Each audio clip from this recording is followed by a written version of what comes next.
That was nice. Hello guys, it's Talia. The Orion 5000 has had a refresh with Intel's new 14th gen chips, more memory, and some of the best cooling I think I've ever seen. The design still keeps this monolithic look with a stripped back style and ARGB aplenty. It's actually the same size as its 7000 counterpart, so don't expect to save on desk space. It really makes quite the statement. But if you want that clean and minimal look, but without the 4090 and the liquid cooled i9, this is a really good choice. I was comparing the top spec models of the 7000 and the 5000, and there's over £1,000 worth of difference when it comes to price. So this is a very good contender. So this is with Intel's new Raptor Lake Refresh chips up to an i7-14700F, which hits a very good price to performance point. And of course you have graphics by NVIDIA with three options: a 4070, the 4070 Ti, which I feel like is going to be popular, or the 4080. That is the right amount of power. It's perfect for gaming and content creation as well. I played a few games earlier. Actually, I've been playing quite a few games on this. But I was getting around 75 to 100 frames per second in every game. That's Cyberpunk, Ghostwire, and Dead Space. And that is with the highest or max settings and ray tracing turned on. And actually DLSS turned off because honestly, it didn't really need it. Everything looked gorgeous too. Actually, speaking of which, I probably should have turned the DLSS on because they have NVIDIA's new ray reconstruction software, which gives enhanced reflections and lighting. This looks really nice. I've used it before in I think the Helios 18, some of the other gaming laptops, especially in Cyberpunk. Anything with reflections, it comes out so pretty. And you have absolutely loads of memory too, with up to 64 gigabytes of DDR5, and it's PCIe Gen 5 capable with 2 terabytes of NVMe SSD, which is lots for games, plus up to 6 terabytes of hard drive storage. Good for everything else. I edit a lot and I'm always really paranoid about projects, even after I've worked on and completed it. So I still hoard all the raw files for way longer than I need to. I don't know why, just in case. And shooting in 4K is painfully heavy storage-wise. So this, I feel like this would be a nice little safe haven. All those files I definitely don't actually need, but at the same time I can't delete. I will at some point. Now, cooling, because I think this is my favorite upgrade this year.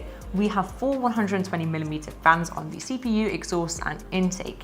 These are Predator's own Frostblade custom design, which is something we've seen before, but this specifically is the very new 3.0 version. The previous design, I believe, had like blades with a ridged sort of effect on the blade itself, but this new generation takes that to the next level. The blades instead are made of 2 different sections. There's a very finely biometric textured design, and then you have a very solid and sharp blade edge. It looks like 2 different materials, but it's not. And then a ring that encompasses the whole fan, and the ring has its own little ridges too. I was quite shocked when I saw how different the new design is compared to the old one. They've kind of changed everything. And I've also not seen fans with this much detail ever. This is all of course to increase the airflow, but also the static pressure, which means less noise and vibration as well.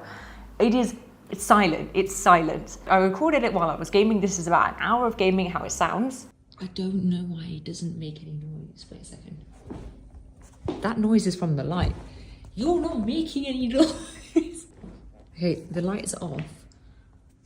Can you hear anything? Now I can hear it. What? I don't know, really impressed. And in terms of design, it's just a really good looking PC. It definitely feels more elevated than your standard custom case, but they've taken that same notion with their really stripped back, minimal branding, and a classy amount of RGB. That is how I would describe it. The black glass side panels are EMI compliant to reduce interference, and in general, I love how much room the Orion 5000 has inside, because you have that same outer shell as a 7000, which is a big PC, but it does mean that when you go inside this one, it's just very easy to get to everything, and the design is also toolless as well, which is a plus. Even this front part here, you can just pop off. You can customize these fan colors in Predator Sense in the onboard utility app, and change the cooling and performance modes, and monitor all the hardware temperatures too. For connectivity, there's Intel's killer Ethernet and Wi-Fi 6E. There's plenty of display and USB ports around the back with USB 3.2 Type A and Type C.